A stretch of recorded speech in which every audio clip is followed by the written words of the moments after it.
Bom, galera, nós estamos conversando nas últimas aulas sobre o mundo pós-crise de 29, né? Então, o que eu estou chamando ali, a crise do liberalismo e a ascensão do regime keynesiano-fordista. Então, nós conversamos um pouco sobre o texto do A Utopia do Mercado Autorregulável, né? Que é o texto lá da grande transformação e a era de ouro do capitalismo, o Hobsbawm, que está lá no A Era dos Extremos. A Era dos Extremos, que é um livro que quer dizer, todos vocês, em algum momento da vida de vocês, têm que ler a, a quadrilogia do Eric Hobsbawm, que é a era, a era das revoluções, a era do capital, a Era dos Impérios e a Era dos Extremos. São 4 livros, né? Cada um trata ali do período aí que vai de 1600 e alguma coisa, mais ou menos, 1700, sei lá, até o século, o que eles chamam, até o século XX, até 1989, não, até 1991, até o fim da União Soviética, né? Então, esses livros todos têm na internet, né? Vale a pena vocês lerem assim com tempo. Depois, o Hobsbawm talvez seja um dos melhores escritores, historiadores que existem. Ah, Hobsbawm tem um livro sobre jazz, um dos primeiros livros dele que é sobre jazz, sobre música, uma coisa bem interessante, né? E, e a gente está baseando um pouco nesse A Era dos Extremos, que é esse capítulo aí da Era de Ouro do Capitalismo. Então, veja bem, o que eu queria conversar com vocês hoje é o seguinte: a gente já viu que a crise de 29 é uma crise clássica do capitalismo, que é uma crise de superacumulação. Que crises no sistema capitalista são comuns, são constantes, né? Inclusive, existe até uma periodização feita por um economista russo chamado Kondratiev, que criou os ciclos de Kondratiev, que ele fala assim, ó, o capitalismo tem ciclos de 30, 40, 50 anos de acumulação. Então, assim, ciclos de ascendência econômica e depois crise, né, e depois ciclos de novo. Então, de mais ou menos aí 40 anos, o capitalismo está entrando numa nova, profunda rodada de crise, né? Então, normalmente essas crises elas são pelo excesso, né? Pela desmedida do capital, né? Tem um autor, o Jorge Grespan, que é um autor brasileiro, né? Ele escreve sobre isso, sobre a desmedida do capital. E é a crise de superacumulação que o Marx escreveu, né? Que o Harvey escreve, etc. Então a gente já viu que a crise de 29 foi isso, foi uma crise do liberalismo clássico, foi uma crise de transformar, assim, de querer transformar tudo em mercadoria, que tem a ver com o trabalho, com né, com a terra, tal. O texto lá, o texto do lá da grande transformação do Calpolani. E aí vimos que a resposta à crise de 29 foi uma entrada do Estado na economia, né? Um Estado administrado, né? Um Estado administrador, é um Estado que intervém na economia, né? que tem que planeja, né? Que planeja a economia, que produz espaço, né? Produz uma determinada espacialidade que é necessária para o capitalismo. Então, em 1929, né, o New Deal lá, o keynesianismo, ele foi a resposta à necessidade do capitalismo liberal. O capitalismo não deixou de ser liberal, ele continuou sendo liberal, né? Foi uma resposta, e aí é o que eu falo o seguinte, o keynesianismo, ele era uma resposta, ele foi uma resposta tanto ao comunismo quanto ao fascismo, né? O comunismo é um extremo da esquerda, vamos dizer assim, e o fascismo é o extremo da direita. Ambos são prejudiciais, né? Se a gente for pensar assim. E aí a matriz keynesiana veio concedendo direitos trabalhistas, direitos sociais, seguridade social, né?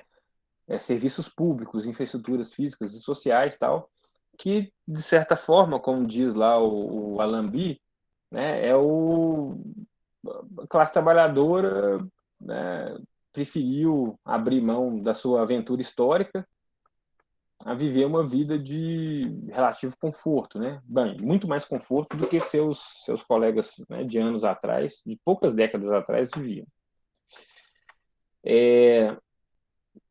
E aí falamos do Ford, né, da revolução fordista, no sentido da produção e do consumo em massa, e daquela ideia de que o trabalhador tem que trabalhar menos e ganhar mais para ele poder consumir aquilo mesmo que ele produz, né? Então, essa é a matriz, é o regime de acumulação que se estabelece nos países, né, do capitalismo central, no primeiro momento, e no capitalismo periférico, igual a gente também. Tá? E aí,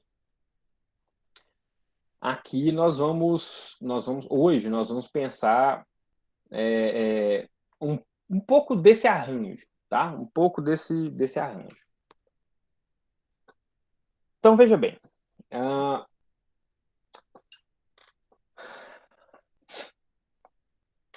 Deixa eu abrir aqui, peraí.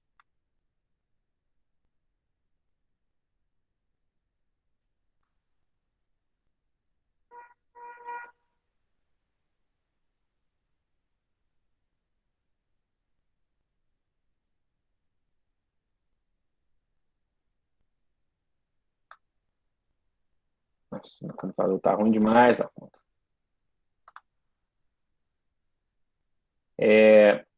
Então, olha só.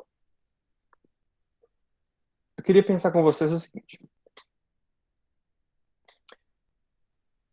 Bom, e na semana passada a gente, inclusive, conversou sobre o grande salto tecnológico que a Segunda Guerra trouxe, né, para o mundo, né? Então, a gente conversou sobre isso. Então, eu queria pensar com vocês agora no sentido macro mesmo, no sentido de Estado-nação, né? Com o fim da Segunda Guerra Mundial, você tem o surgimento de um arranjo político no mundo, né? Um arranjo que ele eu vou até escrever aqui para vocês, um arranjo que é arranjo internacional, ou seja, é um arranjo entre nações. Então vocês têm que pensar o seguinte: os países, uma parte importante dos países do mundo, quase se destruíram por completo na Segunda Guerra Mundial. Ou então, né, se eles quase não se destruíram por completo, e assim, gente, a Segunda Guerra Mundial, por exemplo, a bomba atômica e tal, cara, isso cria. Isso foi o nazismo, sabe? O nazifascismo, os campos de concentração, o Holocausto e tal. Cara, depois que a galera descobre o que tinha acontecido, assim, a galera fica horrorizada, sabe? Assim, por exemplo, em algum momento vocês que vão ler alguma coisa da escola de Frankfurt, por exemplo, Adorno, Horkheimer, Marcuse e outros. Cara, bicho, a galera fica horrorizada fala assim, bicho, a humanidade, tá, ela não se acabou na guerra, mas ela já se acabou eticamente, né? Se acabou moralmente, né? Com tudo que a gente, né, que a galera começou a descobrir. Então, por exemplo, a escola de Frankfurt é um certo pessimismo da razão, né? Então, assim, olha o que essa racionalidade nua e crua, né? O que essa racionalidade instrumental, essa racionalidade capitalista que só pensa no lucro, é o homo econômicos, né? Só pensa no lucro, imediato, tal. Olha o que ela deixou para o mundo, né? Deixou o Holocausto, deixou campos de concentração, deixou. Então, por exemplo, o livro mais famoso da Escola de Frankfurt, que é o Dialética do Esclarecimento, que é do Adorno e do Horkheimer, ele é uma crítica, né? Dialética do Esclarecimento, né? O esclarecimento é o iluminismo, tá? É a crítica do iluminismo, é a crítica do esclarecimento, é a crítica da razão instrumental, né? A crítica da racionalidade capitalista, sabe? Essa, essa racionalidade que nos termos do Adorno e Horkheimer serviam como uma mistificação das massas, né? Sei, conceitos do Adorno e do Horkheimer, tá? Mas olha só, o fato é que cara, o mundo quase se acabou na Segunda Guerra Mundial, os países quase se acabaram, ou se eles não tivessem acabado, o Hitler tinha criado uma ordem mundial extremamente estranha, né? Extremamente perigosa, assim. E aí, cara, o que acontece é que um arranjo político surge daí. O que hoje a gente conhece como ONU, Organização das Nações Unidas, que tem, né, diversos problemas, tal, mas logo depois surge a Liga das Nações. Então, assim, um determinado arranjo internacional entre nações surge daí, né? A galera estabelecer alguns limites, né? Que é o que a galera não segue direito, mas assim, surge daí, né? Os acordos lá de direitos. Mas você está perguntando, é o que divide os países desenvolvidos? Não. Um acordo mais político, assim, mais entre nações, sabe? Tipo assim, de questão de guerra, de direitos humanos universais, né? Determinados direitos políticos internacionais, né? Uma política internacional menos belicosa. Então, isso que a gente conhece como ONU mesmo, né? Como surge como a Liga das Nações logo depois da Primeira Guerra, depois da Segunda Guerra Mundial, que aí depois da origem à ONU, que é essa coisa de determinadas regulações no âmbito entre as nações mesmo, internacionais, tá? Então a gente tem que levar em consideração esse fato, né? O que não existia, né? O que não existia. Então, países depois, assim, o país entrava em guerra quase todo dia, né? Assim, ah, e aí colocou-se um determinado, assim, um determinado limite, assim, mas, colocou-se um determinado limite. É porque depois vem a Guerra Fria, né? E aí a gente não vai conversar sobre isso, aí é disciplina para vocês verem depois, verem em Organização do Espaço Mundial e tal. Mas o fato é que alguma coisa surge daí, né? Alguma relação surgiu daí, tá? Mas não só isso, não só isso. Mas, de qualquer forma, isso é uma questão importante. Uma certa, uma, um período de paz, tá? Coloca entre aspas enorme, com todos os dedos aqui. Um período de relatividade paz, de paz, foi conseguido pós-Segunda Guerra. É claro que teve conflito em tudo quanto é lugar que vocês possam imaginar, na Ásia, na África, cara, teve conflito para tudo quanto é lado, mas assim, os grandes países do capitalismo mundial, os países mais armamentistas, tal, eles deram uma... Porque eles faziam guerra o tempo todo, né? A Europa é um palco de guerra, por exemplo. Né? Ali era todo mundo guerreando contra tudo, todo mundo o tempo todo. Se você for ler a história da Europa, é Inglaterra brigando com a França, a Alemanha brigando, a Prússia brigando com não sei quem, Espanha brigando com não sei quem, Itália brigando com não sei quem, brigando entre si mesmo. Então era uma confusão, né, velho? E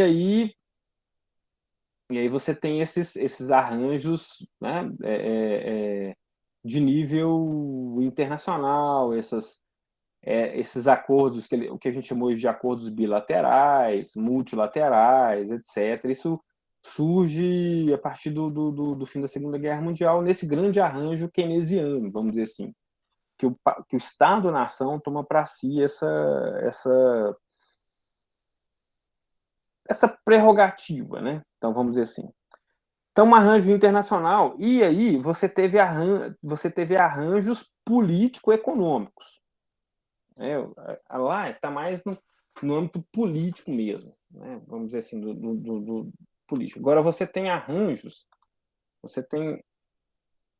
arranjos político-econômicos. Político-econômicos. Quais? Por exemplo, Acordo de Bretton Woods, por exemplo, Banco Mundial,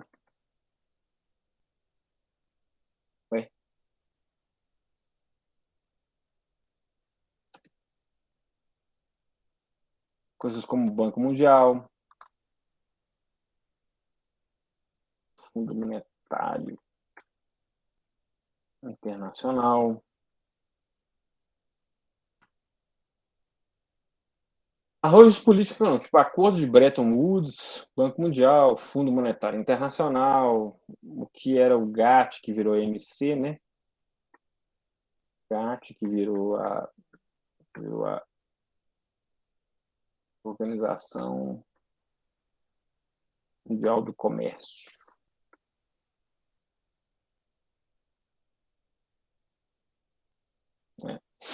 Então, assim, primeiro esses são arranjos político-econômicos. Né? A ONU são arranjos mais políticos mesmo. Né? Aí você tem o Tribunal de Haia, né? Que julga figuras por genocídio, né? Mas é aquele negócio, né, velho? É um negócio que não funciona direito, né? Mas tem lá, você coloca, né, tem crimes de guerra, crimes contra a humanidade, tem esses, né, esses arranjos né, que dificultam um pouco os países entrarem em guerra um com o outro, tal, que dê uma certa estabilidade internacional, tal. Isso tem a ver com os arranjos da ONU, essas coisas assim. Agora, político e econômico são mais esses aí, todos sob a alçada do que a gente conhece hoje como Acordo de Bretton Woods. O que foi o Acordo de Bretton Woods? Né? Assim, de grosso modo, foi um golpe que os Estados Unidos deu no mundo. Isso aí assim, é o fato mas o que rezava esse golpe, né? Qual foi o golpe? Quando os caras foram, acabou a Segunda Guerra Mundial, eles foram justamente, é isso que eu tô te falando, assim, a gente tem que entender, a gente entender o mundo pós Segunda Guerra, a gente tem que se atentar a esses arranjos, né? Como a ONU e os arranjos político-econômicos, como o Acordo de Bretton Woods, né? Acabou a Segunda Guerra Mundial, economia em frangalhos, os Estados Unidos lá tendo que idealizar o Plano Marshall para recuperar a Europa, o Plano MacArthur para recuperar o Japão. E aí, os caras falam assim, bom, a gente precisa de um arranjo que é mundial, macroeconômico aqui e tal, porque o comércio, você tem que pensar o seguinte, o comércio, né, o comércio internacional, ele já tinha começado a crescer muito, né? E aí vem a crise de 29, vem a depressão dos anos 30, depois vem a guerra, e aí depois a coisa, assim, bom, a gente precisa, né, isso vai voltar, né, esses arranjos, esse comércio internacional entre os países, aquele negócio todo, a dinâmica expansiva do capitalismo e tal, vai continuar, a gente precisa de de arranjos que deem fluidez, né, que deem sustentação para essa dinâmica. Né? E aí, a primeira coisa era uma moeda internacional. Né? O Keynes é um banco central mundial com uma moeda mundial. Né? Uma moeda que seria, quer dizer, uma moeda mundial não, uma moeda que servisse como o que é o dólar hoje. Né? O Keynes não queria nenhuma moeda, o Keynes queria uma nova moeda, um banco central, um grande arranjo entre os países para que existisse uma moeda corrente, né? Essa moeda que fizesse o papel que o dólar faz. O que os Estados Unidos fazem? Os Estados Unidos impõem o dólar como moeda internacional, né? Como moeda mundial, como moeda de troca mundial. Né? Cara, lembra que eu falei com vocês, terminou a Segunda Guerra Mundial, os Estados Unidos nadando de braçada, 50% da economia do mundo, né? Aquela confusão toda, e eles tinham muito poder de convencimento, né? Muito poder de persuasão. Os demais países não estavam, né, não tinham condições de peitar os Estados Unidos. E aí os Estados Unidos viram e falaram assim, galera, é o seguinte, eu tenho reserva aqui em ouro que dá para, né, sustentar a economia mundial, o dólar, sustentar o dólar como moeda mundial tal. Então vai ser o dólar que vai ser a moeda internacional, pronto, acabou, e boa. Então, primeira grande consequência do arranjo, do acordo de Bretton Woods, né, o acordo de Bretton Woods criou esse arranjo do dólar como moeda mundial, como moeda internacional. Ok, gente? Tudo bem? Sim? Até aqui tudo bem? Criou, né? Pode falar, Ariane. Quando você fala desse acordo, no caso, você está falando que é o Keynes ou é o país? Tipo, Não. confundi. Acordo entre os países. O acordo de Bretton Woods foi um arranjo político e econômico entre os países. O Keynes queria um banco central mundial e uma moeda nova que fosse uma moeda mundial. O Keynes queria isso.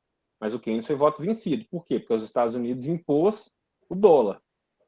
E, consequentemente, impôs o Federal Reserve, né, que é o banco central lá dos Estados Unidos, como o banco do mundo. Ok? Igual o Banco Central nosso aqui, lá é o Federal Reserve, é o Banco Central do mundo, né? Se a gente for pensar assim. Tá bom? Foi um golpe porque, assim, óbvio que os Estados Unidos não tinham ouro suficiente, né, de dólar no mundo, né? Ele nem sabe quanto de dólar que circula no mundo. Né? Enfim, mas surgiu daí isso, o dólar como moeda mundial, como moeda do comércio mundial, tá? O primeiro ponto é esse. O segundo ponto, o que surge daí também? Surgiu o Banco Mundial, né? Que é uma organização entre estados, né? Então, assim, o que acontece? Banco Mundial e FMI, isso aqui é importante. Banco Mundial e FMI, da onde que vem o dinheiro dele? De contribuições dos países capitalistas. Então, os países capitalistas vão lá e botam dinheiro no Banco Mundial, botam dinheiro no FMI, né? E aí, a partir disso, eles desenvolvem os seus propósitos. Né? É uma contribuição meio que obrigatória, né? Vamos dizer assim, voluntária e obrigatória dos países colocando dinheiro nessas duas grandes organizações, né, internacionais do arranjo político e econômico do capitalismo pós-guerra. tá? Qual que é a diferença do Banco Mundial para o FMI? O Banco Mundial é um banco de investimento, né? Então ele empresta, ele financia governos, né, países, etc., para determinados fins lá, para determinadas ações. Né? A gente, né, que tem a ver, obviamente, com a doutrina econômica dominante, né, no momento. Mas ele é um banco de investimento, vamos dizer assim. O FMI, ele é um banco de resgate. Então, quando um país do capitalismo está em apuro, em tese, tá? O liberalismo reconstrói esses arranjos, né? A gente vai conversar sobre isso com mais tempo. O FMI é um banco de resgate. Então, um país entra em crise e ele não consegue honrar seus compromissos, aquele todo assim, ele recorre ao FMI. Né? Então, o FMI é o agiota. Sabe, assim, se a gente for pensar, o que é o agiota? O agiota é o cara que você não tem mais crédito. Banco nenhum consegue te emprestar, financeira nenhuma consegue te emprestar dinheiro, você tá fudido, aquele negócio todo, tal, precisa de pagar. E aí, o que você faz? Você tá fudido, então você recorre ao agiota. O agiota é o cara, né, que vai. Você não assina, você assina uma promissória lá e pronto, acabou. Né? O cara, se precisar, ele te mata, né? O FMI é um agiota. É um agiota do sistema capitalista mundial. Então, quando o país está fudido, ele recorre ao FMI. O FMI é tipo o pai malvado, né? Assim, é um cara. Não, beleza. Meu pai, eu tô desesperado aqui, tô precisando da grana. Não, beleza. Te empresta a grana, mas você me dá seu carro. Né? Mais ou menos assim. Tô precisando de 10 mil. Tá, eu te dou os 10 mil, mas eu quero seu carro. Ué, mas meu carro vai 40, não importa. Né? Se você não me pagar, eu fico com seu carro. É mais ou menos isso. O FMI é para isso. Então, o mundo ali do pós 1948, né, pós final da Segunda Guerra, aquele negócio todo, a ONU surge mais ou menos nesse aí, o acordo de Bretton Woods de 1948. Então, o acordo de Bretton Woods, né, ele cria os arranjos político-econômicos do mundo capitalista do pós-guerra. Né? Ele estabelece o dólar como moeda mundial, ele cria o Banco Mundial, cria o FMI, e surge daí também a que a gente chama de OMC, que antigamente era GATT, né, que era o Acordo de Tarifas, não sei o quê, que vira a OMC, que é a Organização Mundial do Comércio. Né? Então, a OMC ela vai também criando, né, certos arranjos tentando regular, entre aspas, né, o comércio mundial. Esses são arranjos, estruturas multilaterais, né, internacionais e multilaterais. Todos os países capitalistas, de certa forma, estão envolvidos com isso, né, envolvidos com essa dinâmica, com esse arranjo que surge a partir de 1948. Até aqui tudo bem? Vocês estão me entendendo? Ok? Então percebam que essas coisas não existiam antes. Isso é importante. Olha só, não existiam esses arranjos políticos econômicos. Não existia uma ONU, né? Não existia uma OMC, não existia um Banco Mundial, não existia um FMI, né? Não existia sequer uma moeda de comércio internacional, né? Que facilita e muito, né? Então hoje, cara, beleza, você quer viajar para fora, você compra dólar e o dólar é aceito em qualquer lugar do mundo, né? Mas olha só, o que acontece é que eu falei com vocês que os Estados Unidos, né, deu um golpe no mundo. Por quê? Porque no final das contas, o dólar, os Estados Unidos nunca teve uma reserva de ouro, de ouro suficiente para circulação de dólar no mundo, né? Nunca teria, porque tem zilhões aí de dólares circulando no mundo. O que cria uma coisa muito doida, né? Que é uma coisa que eu já li, mas não consigo entender de jeito nenhum. De fato, eu não consigo entender mesmo. É o que faz o dinheiro valer. Vocês já ouviram falar na paridade ouro-dinheiro? Vocês já ouviram falar nisso? Sim? Alguém já ouviu falar? Paridade ouro? Não. Não está aparecendo nada aqui, não.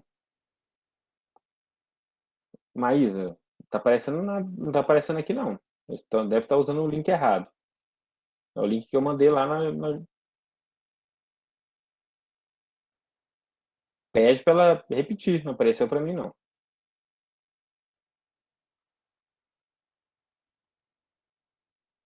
Ninguém nunca ouviu falar, né? Padrão ouro, dinheiro. Eu nunca ouviu falar nisso, não?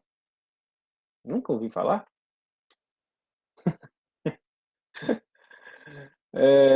Pois é, velho. O, como é que funciona esse negócio? É muito doido. Então veja bem, como é que o dinheiro surge no mundo? É isso aí mesmo, Eliana. A mesma quantidade de ouro equivalente à moeda. É isso aí mesmo. Como é que o dinheiro surge no mundo?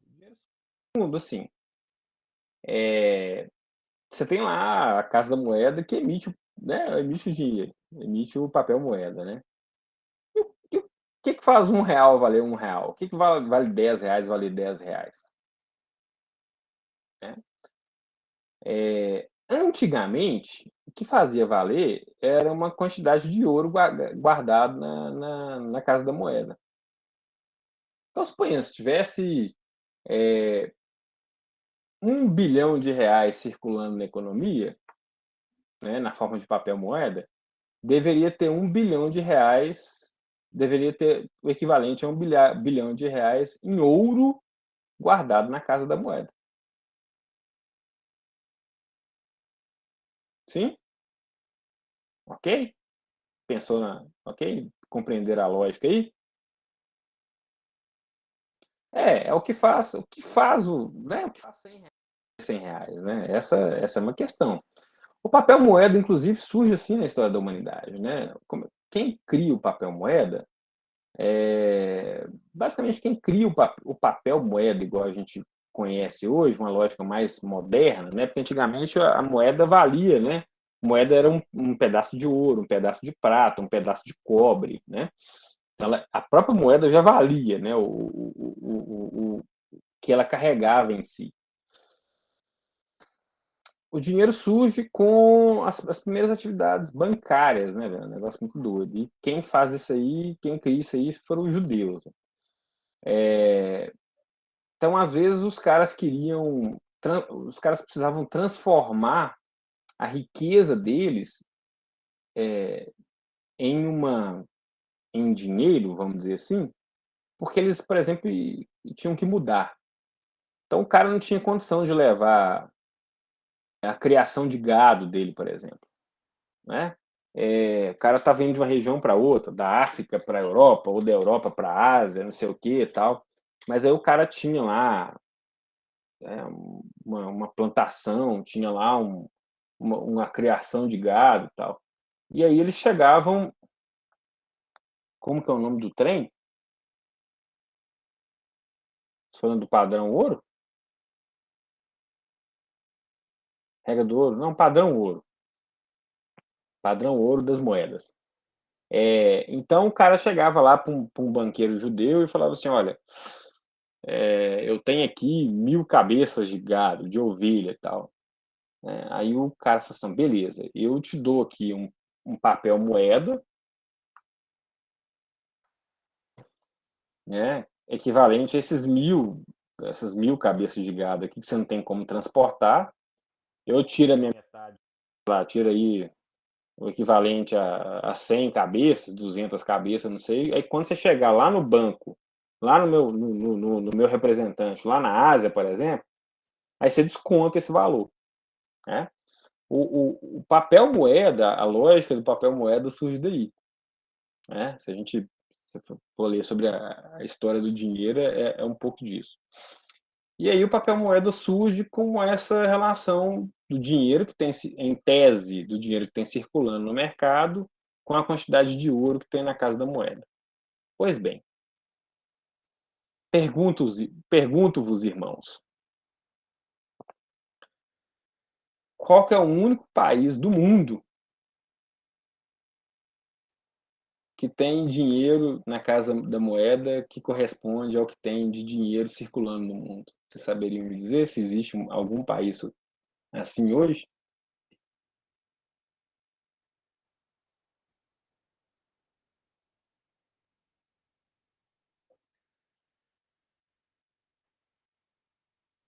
Sem chance, Ariane, sem chance.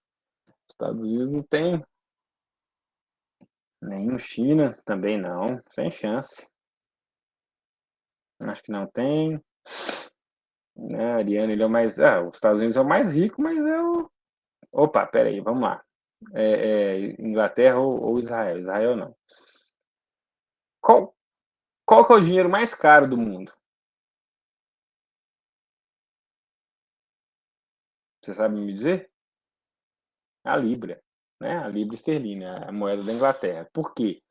Só a Inglaterra tem ouro suficiente lá de Libra circulando no mundo.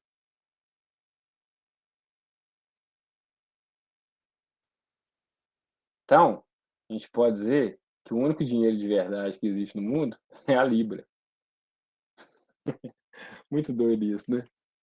Aí, aí vocês viram para mim e perguntam, professor, como é que funciona isso, velho? Oh, eu não tenho a mínima ideia.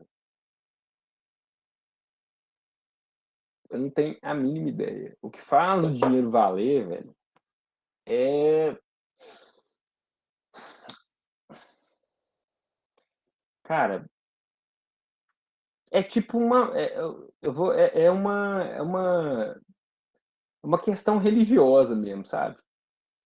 É uma questão religiosa. O capitalismo ele é uma espécie de religião, entendeu?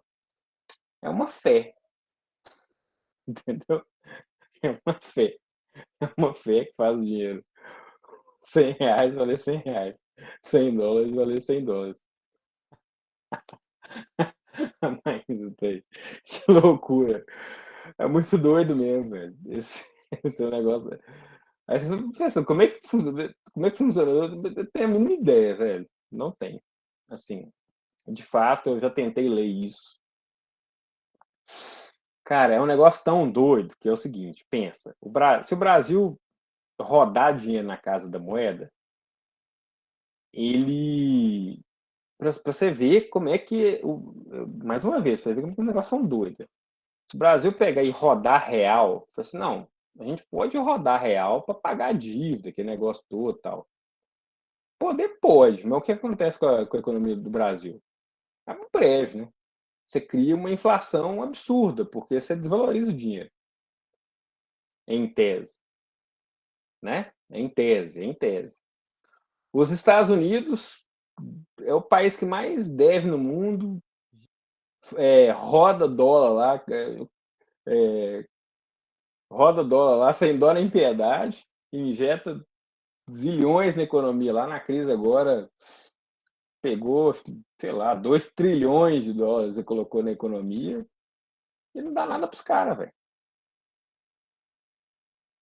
É um negócio muito. É um trem muito doido, velho. É só. Mas mas cara, tipo, é uma fé mesmo, sabe? É quase que uma fé. Porque o dinheiro ele não tem lastro, ele não tem pé, assim, ele não tem uma relação de equivalência.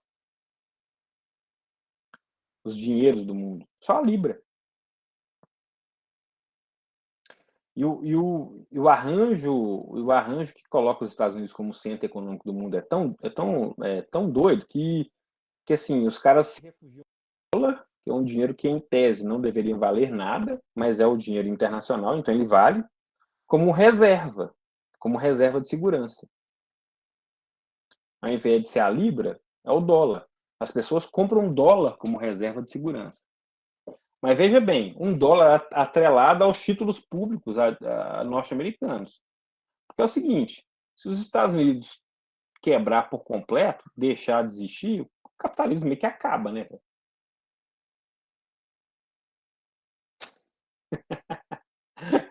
Tô confuso. Não, eu tô falando dessa história do dinheiro, Ariane, é o seguinte, porque o arranjo, veja bem, o arranjo pós-guerra que construiu o mundo até o neoliberalismo, o Bretton Woods, o dólar é a moeda. Com a desculpa, com o compromisso norte-americano de ter a reserva de ouro lá, o que nunca existiu. Né? Então, nunca existiu para o dólar, nunca existiu para o real, nunca existiu para o peso, nunca existiu para o euro, só existe para a Libra. É o único dinheiro de verdade do mundo. Ô, Gabriel, a questão aí, cara, é o seguinte, né? O arranjo político-econômico, né, que surgiu no mundo no pós-guerra, né, esse arranjo que a gente está conversando sobre ele, centralizou de forma muito, né, concentrada muita coisa nos Estados Unidos. Então, assim, cara, a economia norte-americana, os Estados Unidos é o país que mais deve. A dívida, por exemplo, cara, a dívida pública, externa, norte-americana é uma coisa assim, surreal, véio. Surreal. Mas essa questão do dólar ser a moeda internacional, dos títulos públicos norte-americanos, né, os Estados Unidos não remunera quase nada nos títulos públicos dele. Pensa, a taxa de juros Selic dos Estados Unidos é 2%. Há décadas é 2%. O que é 2% para remunerar o investidor? Absolutamente nada. Mas os caras compram assim mesmo, porque em tese, é o título mais seguro. Porque se os Estados Unidos não conseguir honrar seus compromissos, que país que vai, em tese? Aí você fala assim, não, beleza, professor, mas se os Estados Unidos quebrar, alguém toma o lugar. Tá, tudo bem, mas você cria um cataclismo no planeta, velho.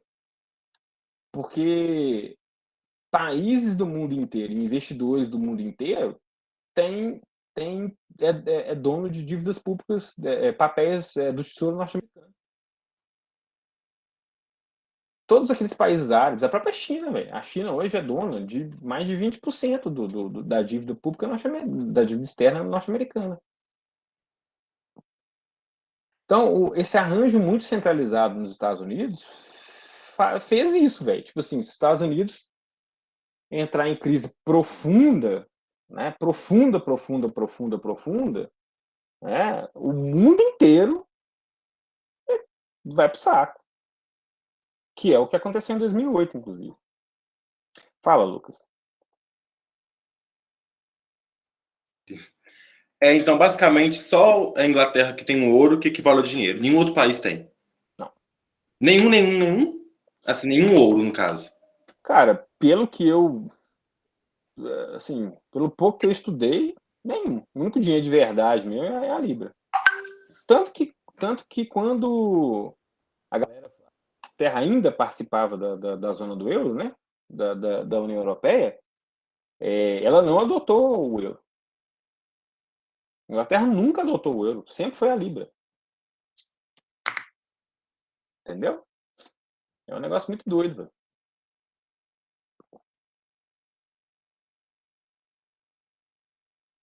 Gabriel, você entendeu? Sim.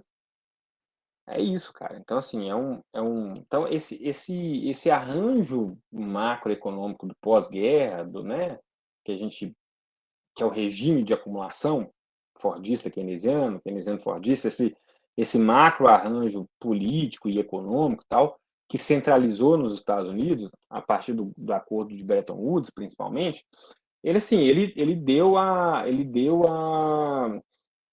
criou as condições para a expansão econômica do pós-guerra, né? Da expansão do comércio internacional, etc, etc. Ele criou essa condição, tá? Mas é uma condição que, no caso do dólar, foi mistificada, foi falseada. Porque os Estados Unidos, né, e a gente vai conversar sobre isso, sobre o tal do consenso de Washington, lá do neoliberalismo, ele tapeou todo mundo, no final das contas. Né? Pode falar, Ariane. Teoricamente, o país que seria o principal, assim, é a Inglaterra, por causa da moeda. Porque, tipo assim, todo mundo fala dos Estados Unidos, mas porque é a moeda dele que meio que gira o capital, entre aspas, né? Só que a moeda que vale mesmo é a da Inglaterra. Se a gente for pensar num dinheiro que vale de verdade, é o da Inglaterra, mas os Estados Unidos é o centro, é o coração da economia capitalista. Mas eu falo assim, ele é o coração porque a moeda Uhum. dele, ela é internacional, né? Tipo assim, Não ela é é só de outros porque. países. Não é só porque é da moeda do dólar, né? Também é por causa do dólar, mas é por causa disso que eu acabei de falar, assim, dessa concentração de recursos do mundo inteiro nos Estados Unidos, né? Nos títulos de dívida pública, dívida externa, de investimento, sabe? Que empresas e países do mundo inteiro têm nos Estados Unidos, investido nos Estados Unidos, entendeu? E outra, né, gente? Os Estados Unidos ainda faz o papel do grande consumidor mundial. Então, os Estados Unidos precisam, para manter o sistema, né? Os Estados Unidos precisam continuar consumindo absurdamente. Ele consome o excedente do mundo. Tem empresas dos Estados Unidos espalhadas no mundo, mas assim, mas a questão é do consumo mesmo, sabe? Também do consumo que os Estados Unidos faz, né? E desse grande investimento que está aplicado nos títulos de dívida pública dos Estados Unidos, né? Pode falar, Leandro. Boa noite. Boa noite. Igor, então praticamente o que manda hoje no mundo é o crédito que os Estados Unidos têm e que essas grandes potências têm, né? Na verdade, não é o valor real de riqueza que aquele país tem. Seria basicamente isso. Porque às vezes uma pessoa tem mais dinheiro que você, mas ela tem um crédito melhor. Então, assim, fica como que eu vou falar, essa tal fé aí, né? Como eu gosto de pensar os milionários lá, o cara tem um cartão lá, mas ele nunca vai tirar o dinheiro dele todo, porque não justifica ele fazer isso. Se tudo que ele quer, ele passa o cartão e tem o crédito lá. Então, assim, bom exemplo, vou dar um exemplo, um jogador de futebol milionário aí, o cara nunca vai pegar, eu tenho 50 milhões, eu vou tirar tudo e vou guardar dentro de uma caixinha. Não, o cara pode fazer, mas eu acredito que ninguém vai fazer essa loucura, né? Então, o mundo gira dessa maneira, né, que você está querendo passar para a gente. Que, às vezes a Inglaterra tem o valor mesmo, tem aquele dinheiro real ali, se precisar mostrar, provar, mas os Estados Unidos têm crédito melhor. Seria basicamente isso? Não é só os Estados Unidos, né? O capitalismo mundial ele é baseado no capital fictício, né? O que você está chamando de crédito aí. É um capital que ele não corresponde com a riqueza real, entendeu? O capital fictício, o crédito, etc., ele é muito, muito maior do que a produção da riqueza, mesmo, da riqueza total, global, mundial. Fácil, então, entrar num colapso aí, em algum momento, de algum atrito aí entre as grandes potências, hein? Cara, extremamente fácil, assim. A gente vai conversar mais para frente, a gente vai chegar no momento da crise de 2008, né? Eliana está perguntando, quando que foi que os Estados Unidos se tornou esse centro? Eliana, tem assim, basicamente depois da Primeira Guerra Mundial, né? Mas os Estados Unidos, ele é um caso assim muito peculiar de desenvolvimento econômico, sabe? Assim,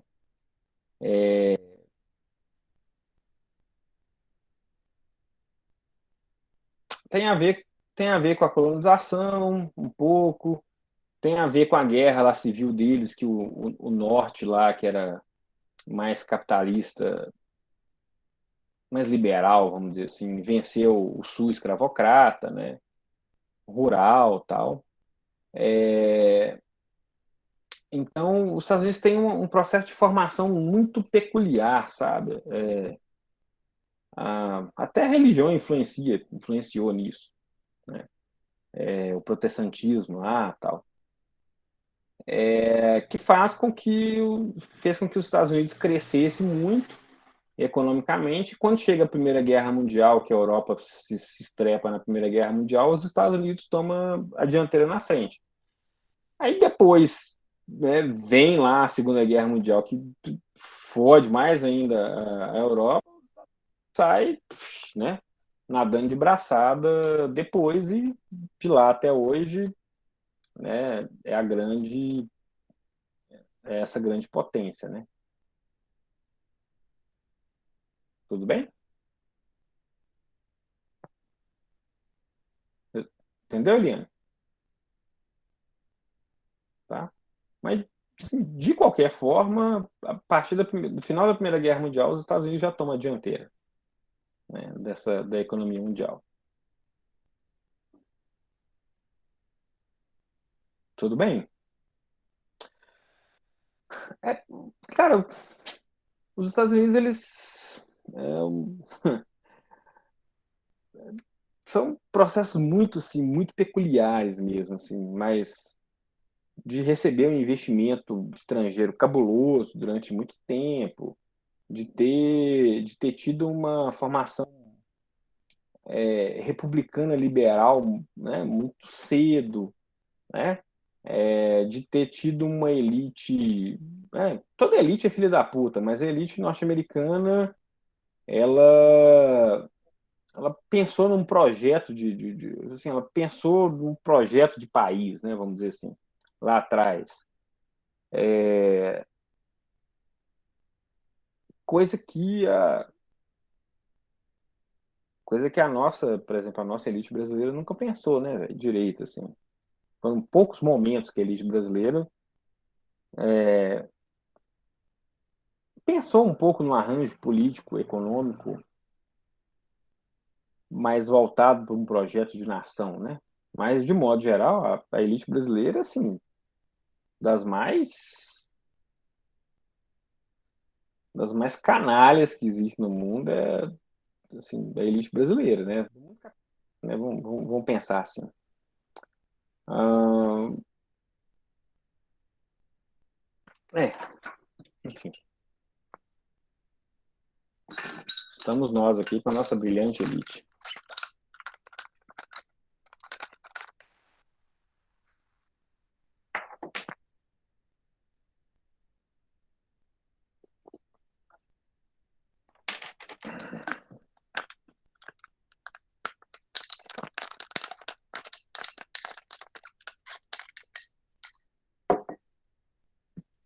Pessoal, então percebam aqui o seguinte.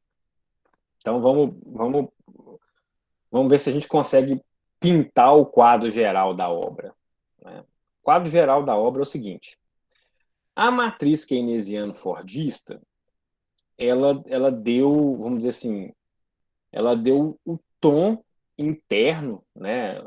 Interno, né? Ela ditou um arranjo político econômico nacional com o Estado Nacional tomando essa dimensão e esse papel, né?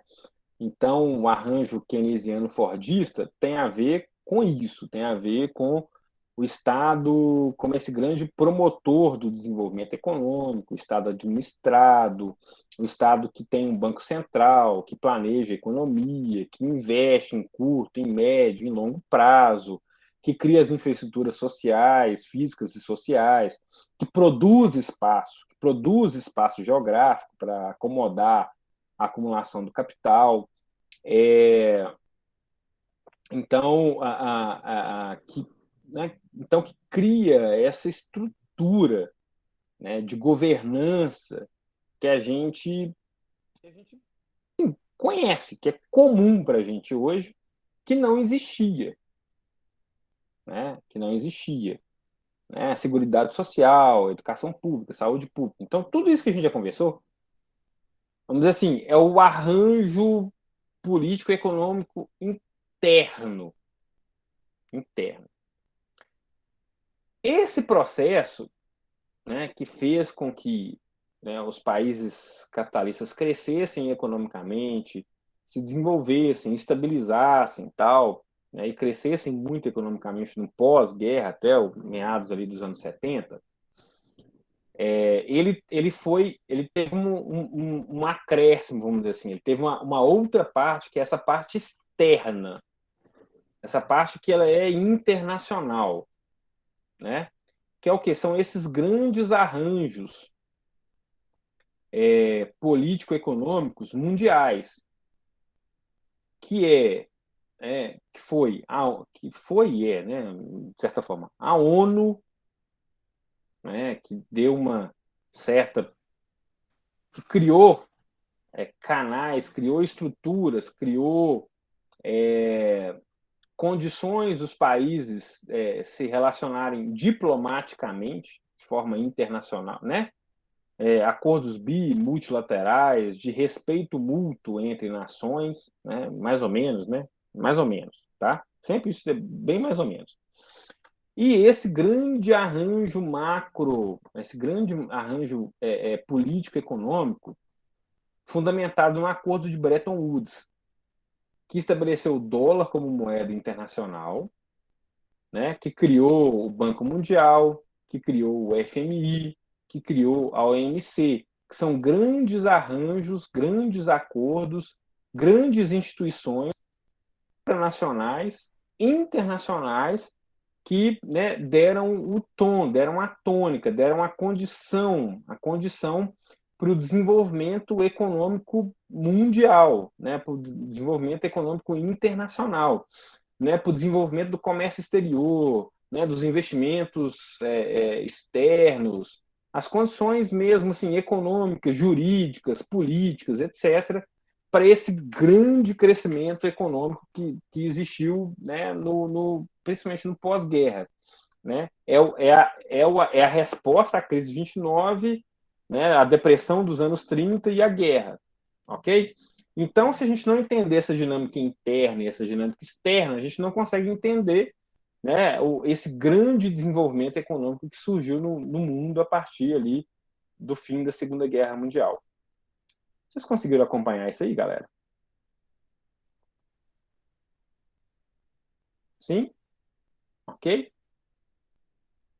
Então, assim, esse é o grande quadro. Esse é o grande quadro que a gente precisa pintar na nossa cabeça, né, para poder entender esse mundo pós-guerra, esse mundo do capitalismo, tá?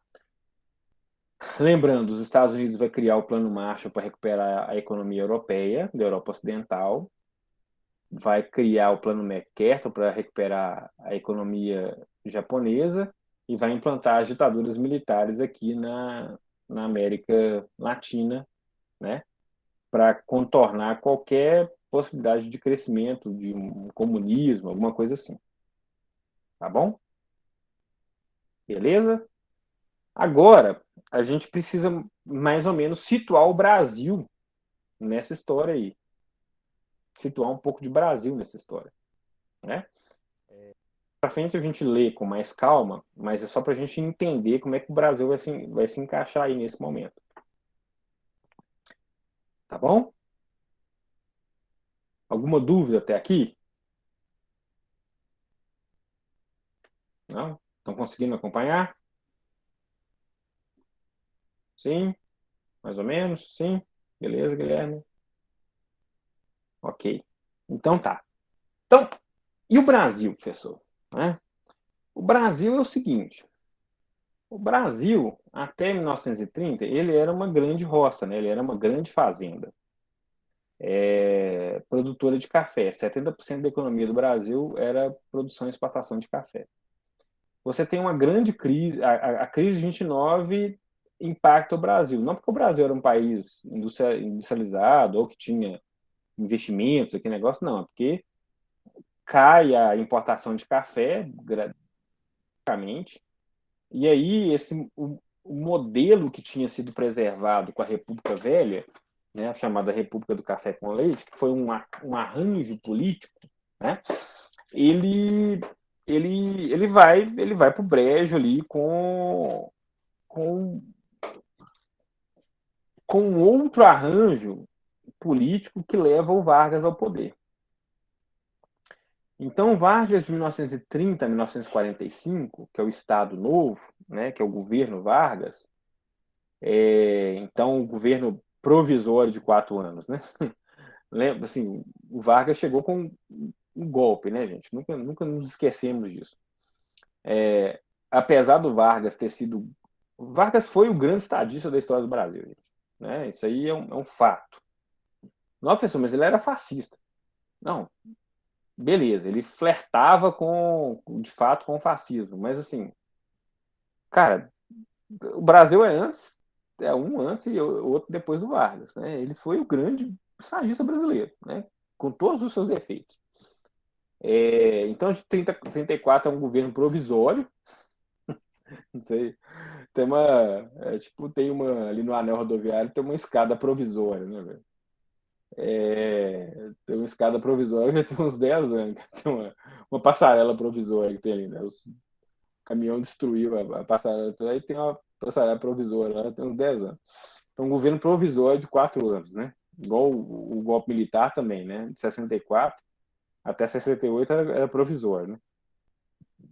Mas aí, assim, de 34 até 30, e aí você tem o golpe, né? Você tem o Estado Novo mesmo, né? Você tem a implantação de uma ditadura.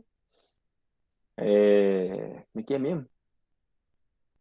Não, de 34, 37 ele é eleito. Acho que tem uma eleição nesse meio do caminho aí. De 37 a 45 é o golpe, né? É que ele vira tipo um ditador no Brasil, né? É mais ou menos isso. Ah, não, o estado de sítio, é o estado novo mesmo, assim, é o momento ditatorial, né? Ariane Gomes, tem que saber dessas, olha, algumas sim, né? As guerras mundiais, a crise de 29, né? O Estado Novo do Vargas de 30 a 45, isso precisa de saber, cara. Isso aí é importante saber esse período. Sim, vai acostumando, depois você vai lendo, tá? E depois você vai vendo que não é. Você vai aprendendo, sabe? Vai aprendendo assim. Depois vai ouvindo. Vai ouvindo e vai aprendendo, é isso mesmo. É, o, o, o que é assim, o Vargas? Ele foi um outro arranjo, assim, veja bem, um outro arranjo que nunca deixou uma parte da elite agrária, oligárquica, tá, de estar no poder. Um dos problemas do Brasil é esse, né? O Brasil, de fato, nunca rompeu politicamente e economicamente com as suas oligarquias ligadas à terra. Então, mas é um arranjo que muda o eixo da economia brasileira. Vargas ele vai ser o cara que vai implantar as ideias keynesianas no Brasil, né? Até mesmo antes do próprio Estados Unidos, né? É um arranjo político econômico de certa forma modernizante, né? Então, é uma tentativa de sair do agrário exportador, de uma matriz econômica do agrário exportador, para uma matriz urbana industrial. Né? O Vargas, ele representa isso. Né? E aí, é aquele negócio, né, velho? Com uma elite muito precária, né? É o Estado novo que vai, vamos dizer assim, vai criar, né, condições, né, para a acumulação urbana industrial.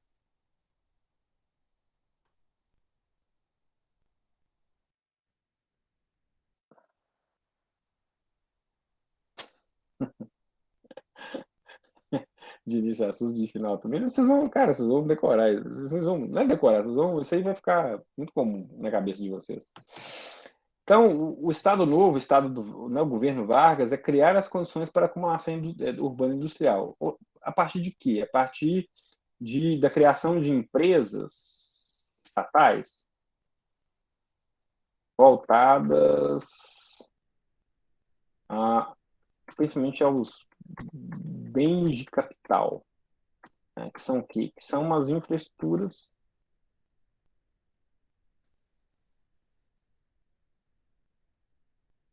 as indústrias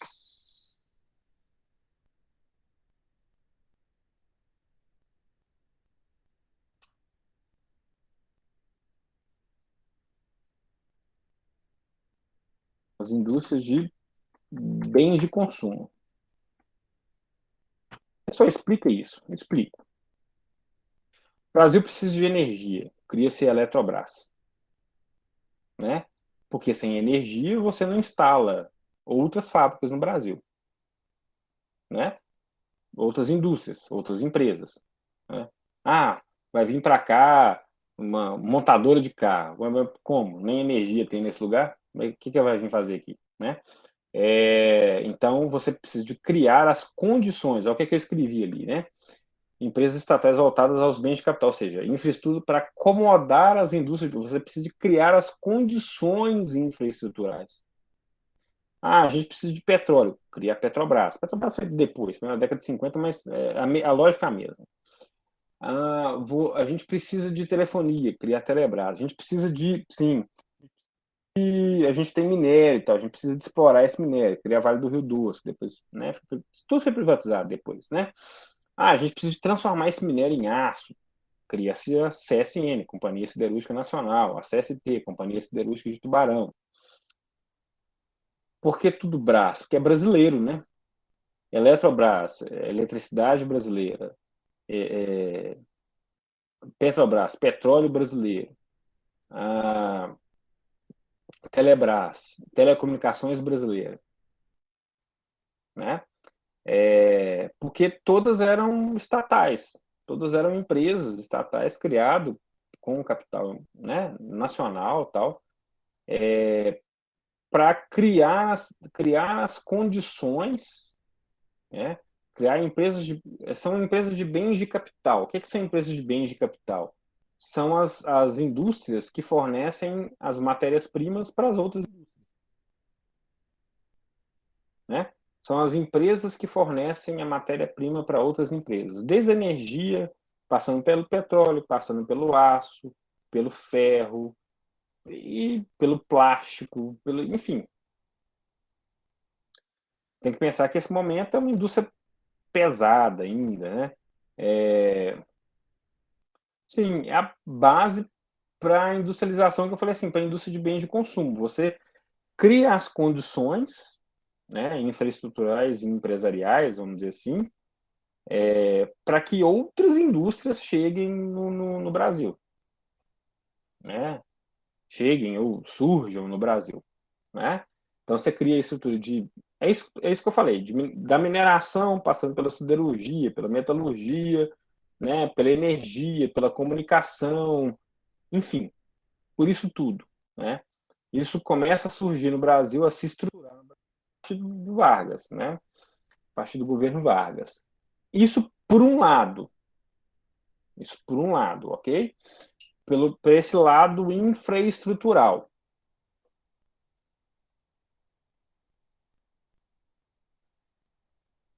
E quando você cria estatais, se dá uma certa autonomia. Entendi a sua pergunta, Guilherme.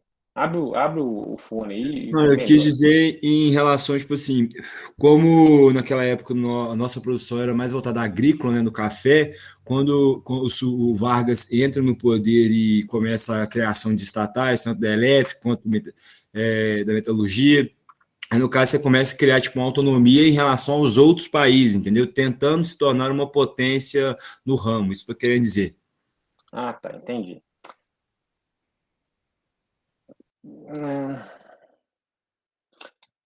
Cara, pode falar que sim e que não. É, é,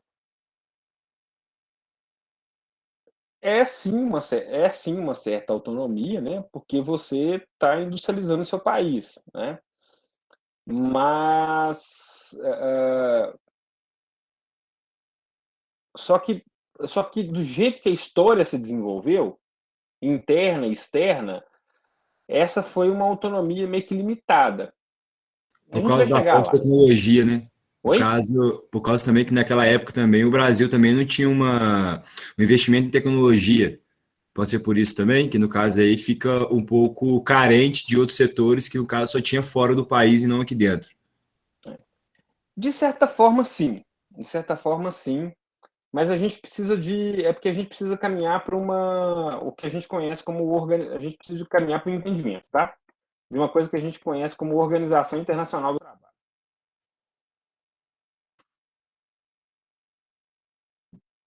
Mas, assim, que é a própria.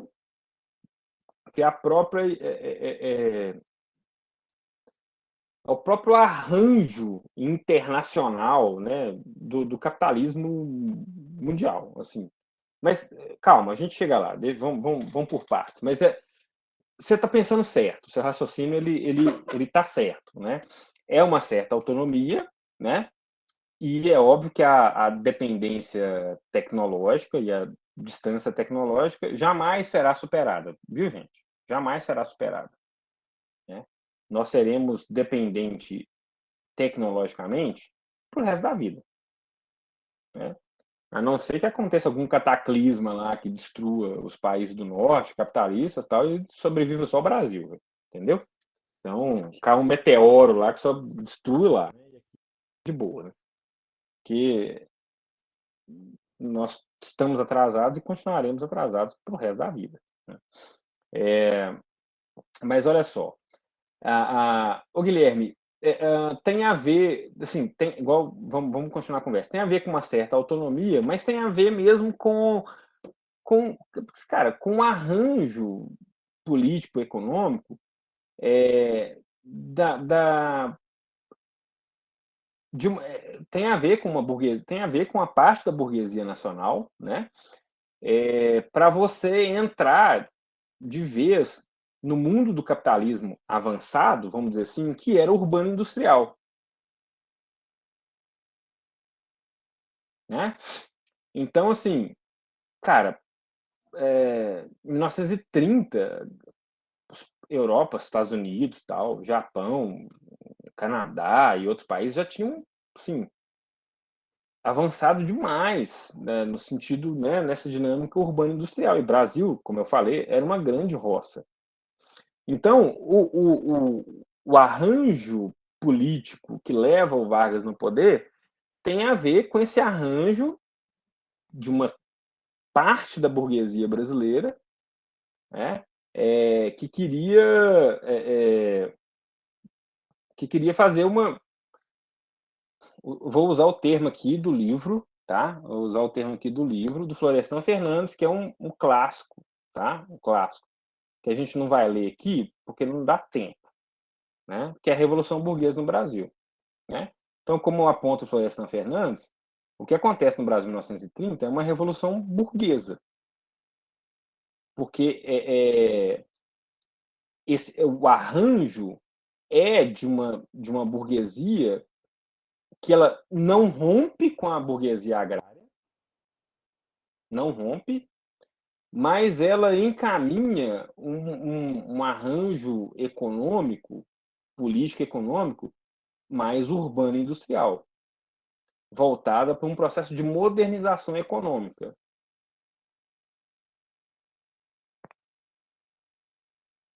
Mas, não necessariamente, o Vargas ele era absolutamente nacionalista. Mas não quer dizer que a burguesia que estava com Vargas era. Por isso que eu falei assim, tem a ver com uma certa autonomia interna? Tem. Mas tem a ver com se colocar na Organização Internacional do Trabalho, né, de um arranjo econômico mundial que surgia, né, que começava a surgir desse momento, um arranjo produtivo econômico, urbano industrial, que começava a se desenvolver, a se consolidar nesse momento.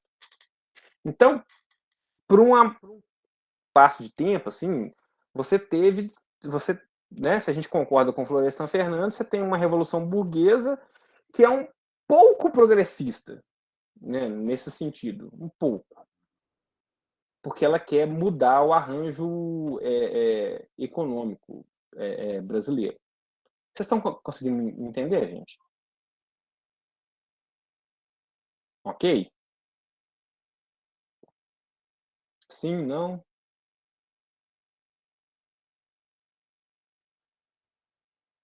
Ok, beleza.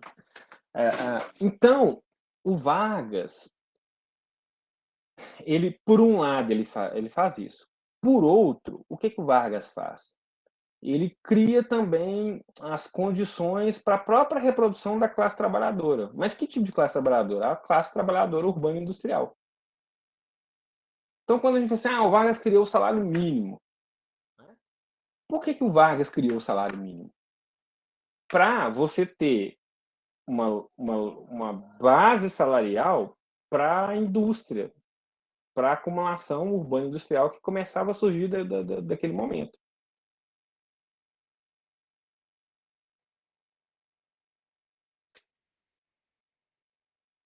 E esses arranjos, né, que tem, né, a famosa CLT, né, velho? Consolidação das leis trabalhistas, né? Famosa carteira assinada, tal. Isso é por causa da lógica urbana industrial. Então, quando Vargas está criando a Seguridade Social, está criando a carteira assinada, está criando a aposentadoria, né? Está criando a Previdência, que era o INPS, etc. Tal. Você está criando as condições estruturais, vamos dizer assim, da classe trabalhadora, do surgimento de uma classe trabalhadora urbana e industrial. Né? Lucas Lacerda, ele criou para os trabalhadores começarem a comprar? É mais do que começar a comprar. Você tem que pensar na CLT, no salário mínimo, é para você criar mesmo uma classe industrial urbana trabalhadora. Véio. É para criação mesmo. Aí você fala assim, professor, não entendi absolutamente nada do que você está falando. Velho, o Brasil era uma grande roça. Era uma grande roça. Com trabalhadores. Presta atenção, o Brasil era uma grande roça. Era uma grande roça.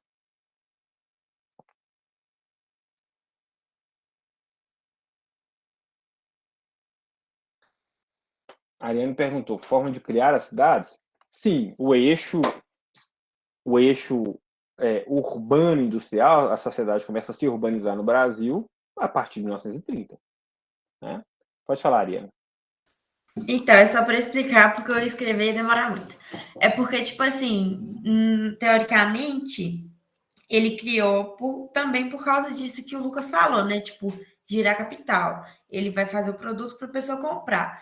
Mas já que você disse que o Brasil era uma roça grande, teoricamente quem trabalha, teoricamente não, né? Acho que na prática, quem trabalhava nas indústrias não tinha meio que uma mente urbanista.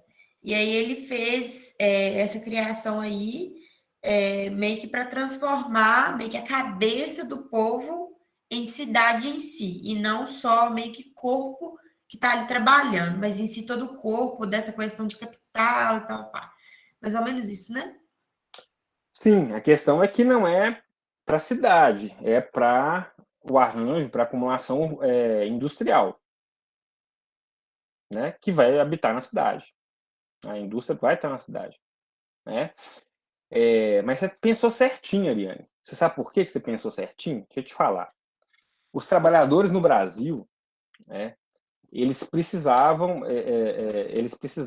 ser domesticados, doutrinados para trabalhar na indústria. Cara, quando a gente lê sobre o início da industrialização no Brasil, é muito engraçado, velho. Porque assim, o ritmo de trabalho e de vida era do campo, velho.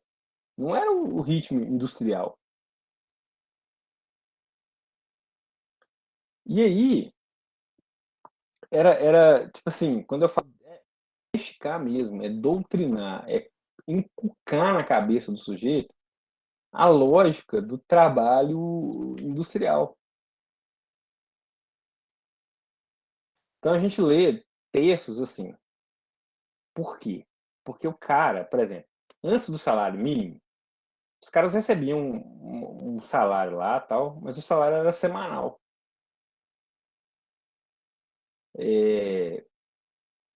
E aí, a questão... Porque, assim, por exemplo, a CLT, ela,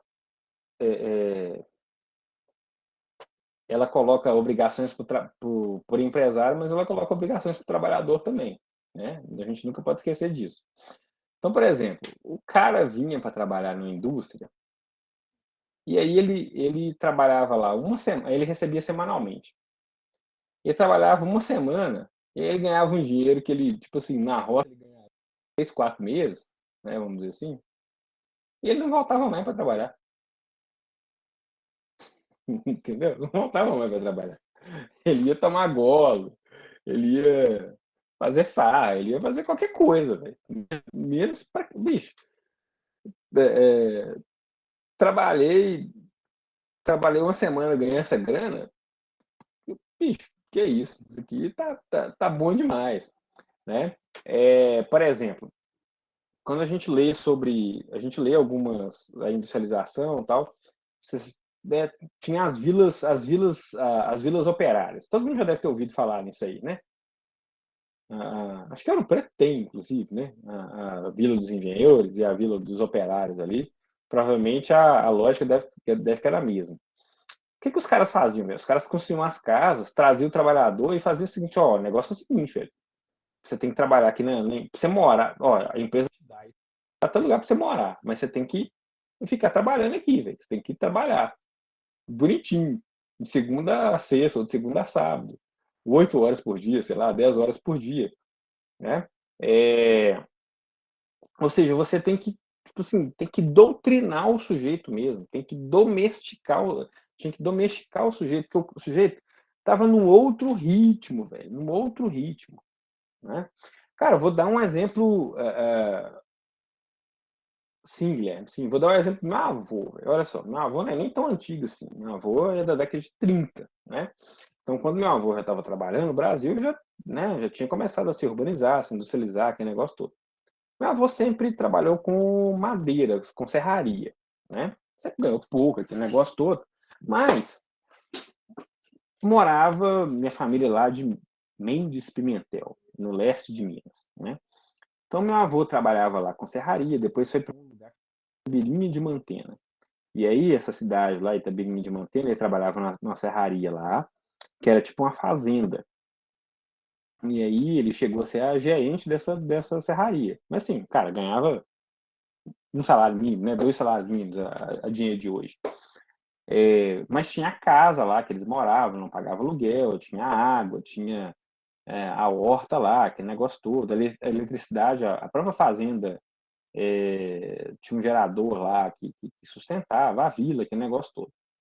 Então, assim, meu avô a vida dele, boa parte da vida dele, ele trabalhou próximo lá, né, a, a sede da serraria, que negócio todo lá, beleza.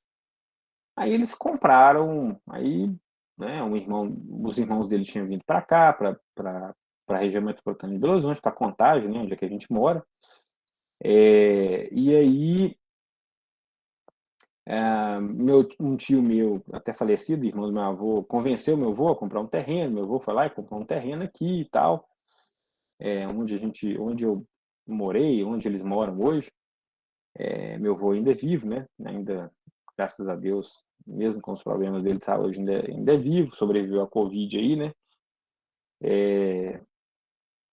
E aí, num determinado momento lá nos anos 70, que era um período de expansão, de industrialização mesmo, aqui na região metropolitana e tal, o meu avô muda para cá, para a região metropolitana. Vai morar onde ele mora hoje, que na época era longe pra caramba, né, de tudo, porque o transporte era horrível, tinha que pegar, cara, tinha que andar uns 6 quilômetros para pegar um ônibus, para ir trabalhar tal. Cara, meu avô não ficou 6 meses aqui. Ele não voltou. Ele voltou para trás, ele foi embora, ele voltou, foi trabalhar, bateu pedindo emprego lá para os caras que eram né, os, os empregadores dele na época, e aí os empregadores, não, a gente te aceita, mas eu quero que você vá lá para o Governador Valadares. Foi quando a época que meus avós mudaram para Governador Valadares, e aí, né, o meu último tio, por exemplo, o mais novo, nasceu em Governador Valadares, e é a cidade que eu morei quando eu era pequenininho. Então, veja bem, o meu avô, ele tinha passado um ritmo de vida que era uma atividade, assim, simples, era uma serraria, né, mexia com madeira, mexia, né, com produção de madeira para móveis, para essas coisas, né. Então, assim, já era uma atividade que tinha um certo, vamos dizer assim, um certo quê de industrial, vamos dizer assim, né? Tinha um certo quê de industrial. Mas, cara, meu avô simplesmente não foi possível domesticá-lo, não foi possível doutrinar na lógica urbana e industrial. Da cidade grande tem que andar 2 horas de um ônibus, andar 6 quilômetros para pegar, né? Ir lá para a região que ele trabalhava, que era na região da Pampulha, sei lá, central, nem sei que diabo que era. Cara, isso foi um inferno para o meu avô. Um inferno. Entendeu? Então, assim, eu falei assim, porra, eu vou fazer o que aqui, velho? Vou ficar vivendo esse sofrimento aqui, né? Para ganhar a mesma coisa que eu ganhava lá, ou sei lá, um pouco mais. Vou ganhar aqui, sei lá, meio salário mínimo a mais. Não, vou voltar lá para o interior e vou viver lá. Tem trabalho lá, tinha. Então, assim, veja bem, ah, existe um processo ideológico de convencimento.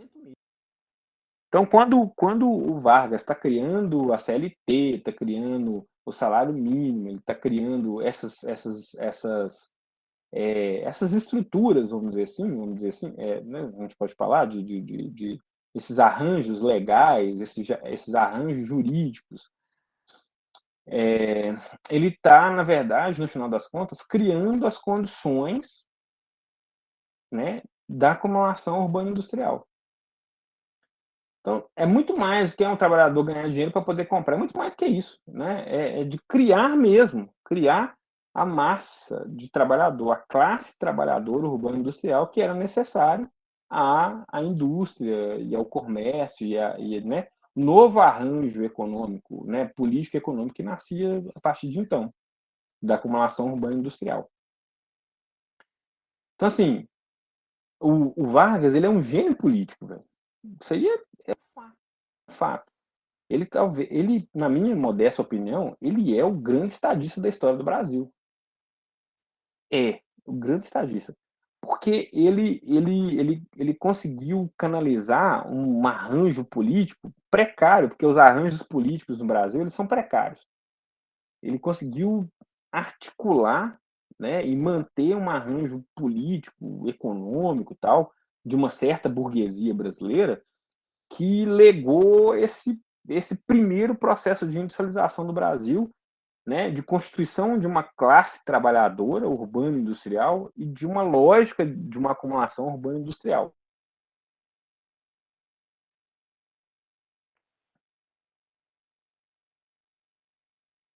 Ok, gente, vocês entenderam?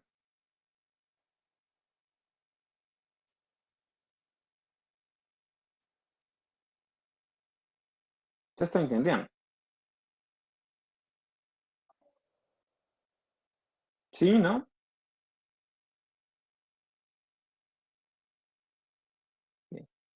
Então percebam, a gente está falando de uma matriz keynesiana mesmo, keynesiana, fordista keynesiana, né? Que né, que o Estado nacional ele tem, né, uma presença e uma importância gigante em todo o processo.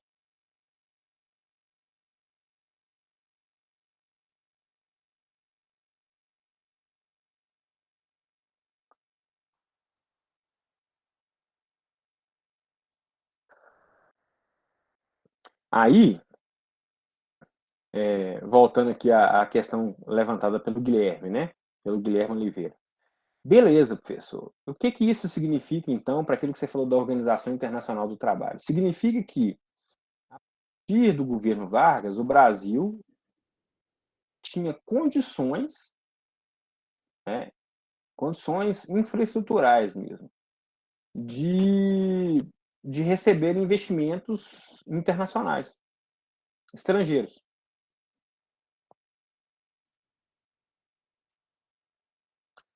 Mesmo porque a burguesia nacional não tinha perna para fazer os investimentos necessários.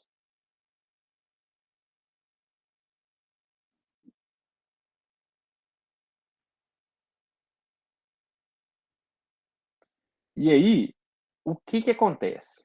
Então, veja bem. Vargas vai até 1945, é deposto. Né? Aí tem um outro golpe aí que tira o Vargas do poder, aquele negócio todo. E aí, a gente. E aí, assim, nada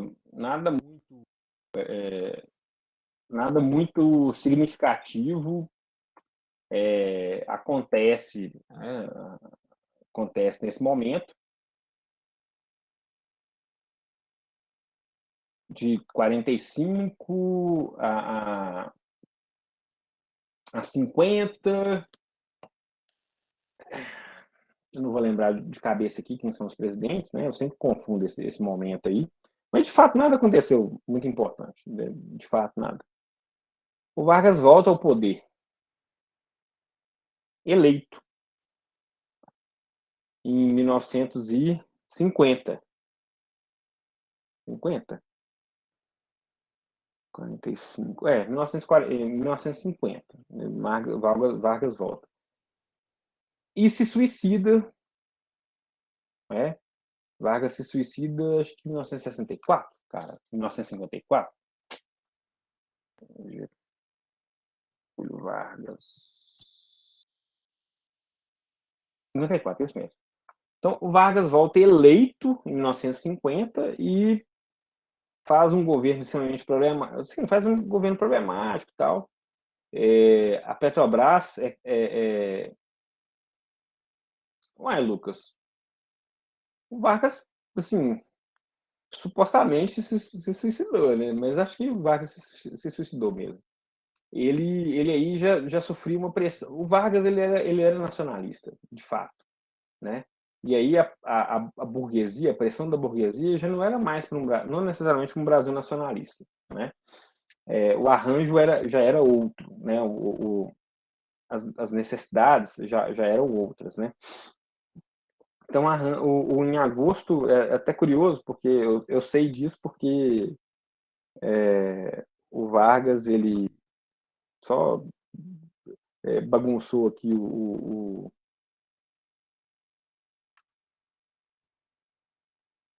só fiquei na dúvida do ano, mas foi em 1954 mesmo. E eu sei que foi no dia 24 de agosto, porque é o meu aniversário, é a data do meu aniversário. Então, eu guardo isso. No dia 24 de agosto, o Vargas ele se suicidou. Beleza, aí termina o ano e tal. Quem que é eleito? 1955. Então, aqui que é o esquema, né? Aqui é importante para a gente poder contextualizar.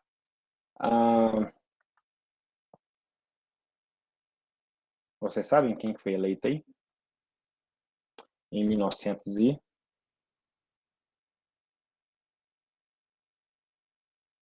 Isso mesmo. É o que a gente chama de JK.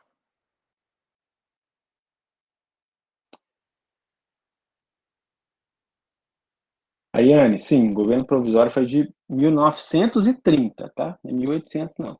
1930, a 34. Depois ele é eleito em 1934, 35, né? E dá o golpe em 1937. E fica como ditador até 1945.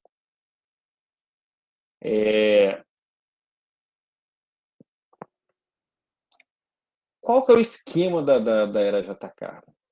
O esquema da era JK é uma nova rodada de industrialização, ainda capitaneada pelo Estado, né? Mas já é uma industrialização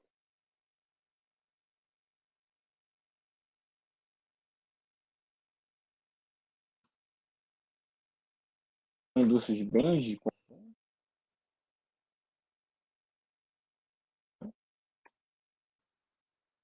e empresas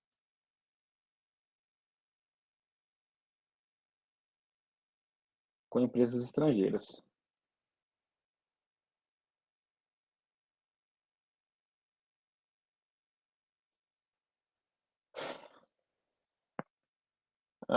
O Estado continua investindo, né, em obras de infraestrutura. Então, o JK, por exemplo, a 381, que liga Belo Horizonte a São Paulo, é obra do JK, né? A 040, que liga Belo Horizonte a Brasília, é obra do JK, que Brasília não existia. Ela vai surgir a partir daquele momento. E aí, meus caros, só que assim, veja, o Vargas, toda a era Vargas tinha preparado o Brasil para receber, né, para receber indústria de consumo. Só que aí o arranjo político-econômico já não era mais de tentar uma burguesia nacional, né? O arranjo político dominante vai ser o de atrair investimentos estrangeiros, atrair empresas estrangeiras para fazer essa dinâmica de bens de consumo.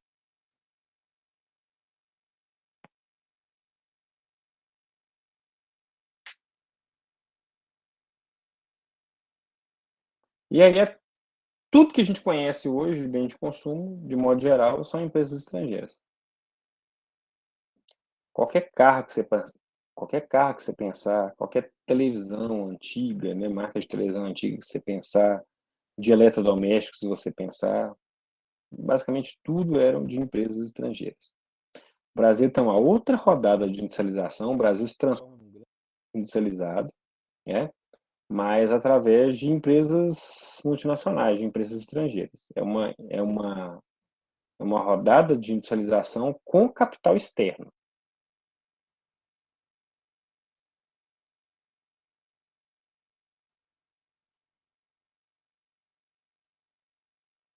A grande questão é, por que essas empresas estavam vindo para o Brasil, por exemplo? Por um lado, a resposta é óbvia, porque já existia um mínimo de infraestrutura urbana industrial no Brasil, né, construída ao longo dos mais de 15 anos da era Vargas. Então, o primeiro ponto é esse. E o segundo ponto é a própria, sim, Guilherme Oliveira, a existência de uma mão de obra mais barata, né, do que nos países centrais. Tem que pensar que lá fora o trabalhador é muito maior, né, do que o trabalhador aqui nacional. começou a diminuir a burocracia? Não, o Brasil sempre foi um país muito burocrático. Até que facilitou, até uma outra relação, assim, era para vir mesmo, o governo dava isenção de imposto, dava terreno, dava, construía a fábrica, o governo fazia tudo, né? É, abriu as pernas, Maísa? De certa forma, sim, né? Mas é porque aí você tem que pensar assim, a burguesia brasileira não teria perna para aguentar um processo de desenvolvimento autônomo, autóctone, né? E assim, porque não tinha como é que se compete com aqueles caras? Veja bem, eles estavam espraiando a produção deles no mundo inteiro, porque já tinham se agigantado o processo, né, produtivo, industrial, né, desses países.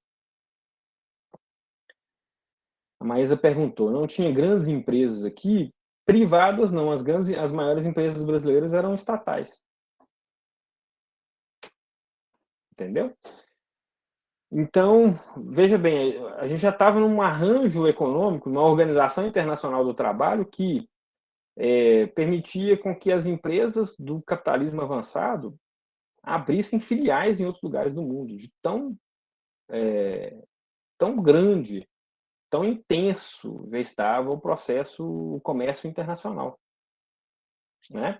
Então, condições infraestruturais mínimas já existiam, mão de obra barata, incentivos governamentais, né, de todas as formas possíveis, e uma necessidade mesmo de expansão do capitalismo dos países centrais.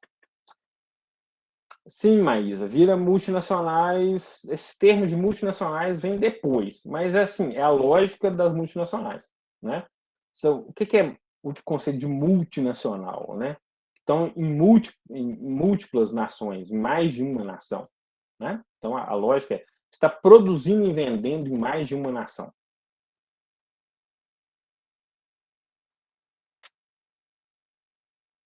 Mas que ainda depende, aqui é importante, tá, Maísa, e demais, mas que ainda dependem de um certo arranjo nacional.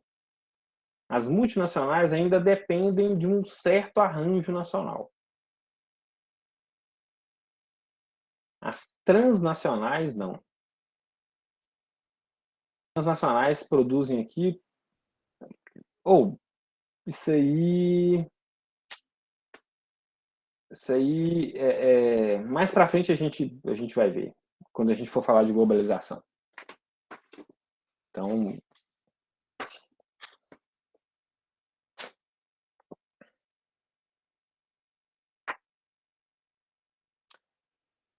Tudo bem, gente. Assim,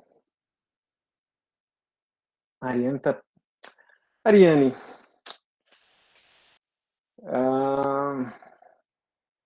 cara, beleza. Ariane, eu realmente preciso de explicar isso em outro momento, né? Porque a gente precisa de chegar na globalização, a gente precisa primeiro passar pelo neoliberalismo, né? Pelo arranjo neoliberal, para a gente poder entender a globalização ali a partir dos anos 70 e 80, porque assim, a gente pode falar, de certa forma, de globalização já nesse momento, né? Mas as empresas elas mudam de patamar, né? Com a globalização neoliberal, vamos dizer assim, ali dos anos 80, principalmente, dos anos 80 para cá. Que aí tem a ver com arranjo produtivo, tem a ver com tecnologia, tem a ver com as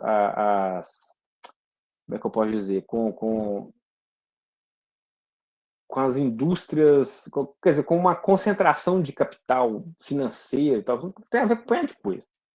Tá? Então, eu preciso de ter um tempo para explicar a diferença de multinacional para transnacional. Mas, assim, basicamente, mas o resumo da ópera era esse. Você precisava de... Né? Então, assim, eu expliquei o arranjo internacional, Bretton Woods, OMC, não sei o que, tal, e aí comecei a pontuar desenvolvimento brasileiro, né? Com a era Vargas e chegando agora na era JK. Semana que vem a gente continua, né? E aí já vão lendo os textos sobre o neoliberalismo que a gente chega daqui a, né? Sem ser na próxima aula, talvez na outra. Tá bem? Beleza? Tudo bem? Certo, manos? Certo?